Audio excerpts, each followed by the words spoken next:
make white sauce, and then the first thing I'm gonna do is add about a tablespoon of butter, and I'm gonna Just gonna let that melt. Yeah, I'm just gonna let that melt.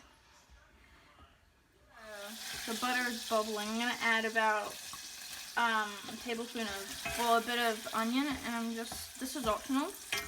Yeah, I'm just gonna let it soften on medium heat. Now that my onions are nice and soft, I'm gonna add a tablespoon of flour. Stir that really Stir well. that well, because I don't want it to get too clumpy. Now I'm gonna take it off the heat and add my milk. Yeah. Yeah. Stir it. Keep stirring. Yeah. I have to stir this very, very well, so it doesn't get too clumpy. Get the lumps out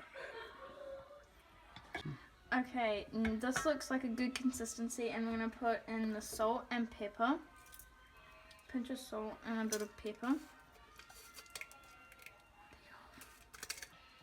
If it's a little too thick, I can add some more milk, but this looks good, so yeah.